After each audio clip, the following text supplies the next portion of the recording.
I'm Lisa Birnbach for Howdini.com. Now, what if the bullies that you grew up with become employers and you end up working for a mean girl? To discuss this is Rachel Simmons, author of Odd Girl Out, published by Harcourt. What happens? I mean, those mean girls grow up. They don't all get nice. They do. It's just so disturbing how parallel the behaviors are of 40, 50, 60-year-old women and fifth graders. It just doesn't seem to change. So it's a terrible thing when you find yourself in that situation, and I think the number one thing you've got to do is document what's happening. You need to keep a log and make sure, because I think one of the ways that women show power over each other, negative power, is by controlling their version of events. So for example, you'll say, wait a minute, I thought the meeting was on Monday. And the person will say, no, I told you it was on Tuesday, and you could have sworn that it was on Monday, and yet somehow that person is making you believe that it was another way. So you start to second guess yourself, you start to get confused. So keep track of everything that's happening. Also, don't let yourself get isolated in the office because of that control, because they can sort of get you in their thrall. Make sure you develop other relationships so that you can know that you're not crazy, because that's what very often will happen is you'll start to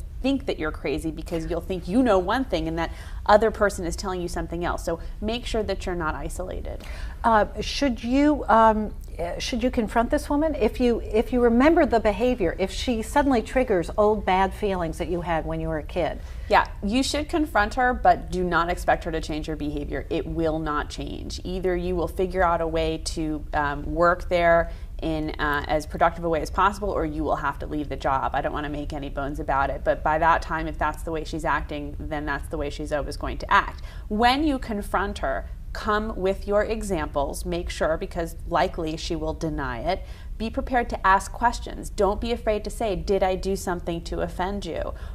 Did something happen? Do you want to talk about it? If she continues to play dumb, list your examples, speak in terms of your own experience. Do not begin sentences with, you embarrassed me when you did this, but say, I felt embarrassed when this happened at such and such a meeting, or I feel very worried because I don't feel like I get the information that I need to have.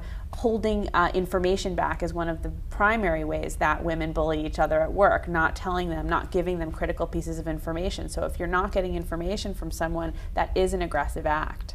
So that's passive-aggressive behavior that is used to sabotage other women because some women feel like there can only be one of us in this workplace? It could be that. There's definitely more aggressive behavior too. I mean, people will get other women in the workplace not to like someone and to exclude them. So you'll walk into the lunchroom and you'll get funny looks and you're 35 years old and in an office place. Is it correct to think that the women who are mean at work are the same people grown up who were mean in high school or middle school? I think there are some aggressive girls who outgrow their behavior and who become very penitent. They feel badly about what they did. They try to be better. There are others who don't.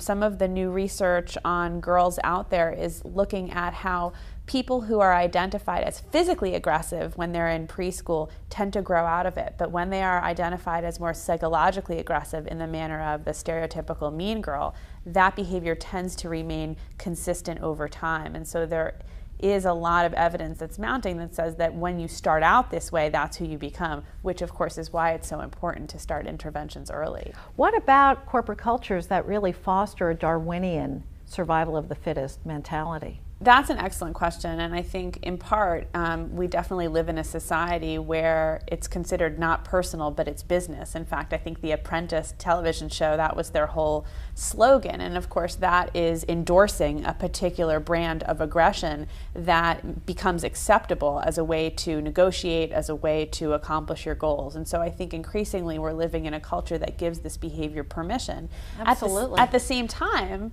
having said that, there is such a thing as harassment. There is such a thing as an unsafe working environment. And if you don't feel safe, and if you are being hurt, you should go to your human resources representative. You should explain what is happening to you and make the argument that you aren't able to be productive. So ultimately, Rachel, if you're confronted with a person who is really diabolical at the workplace, you do have recourse. But if the culture endorses it, you may have to You've got to get out. I mean, elsewhere. Yeah, you've got to get out. I think you can't overestimate the importance of your quality of life at work. If you are emotionally compromised, you will be professionally compromised. I'm afraid that's true. That's right. Thank you so much. This has been fascinating. For howdini.com, I'm Lisa Birnbach.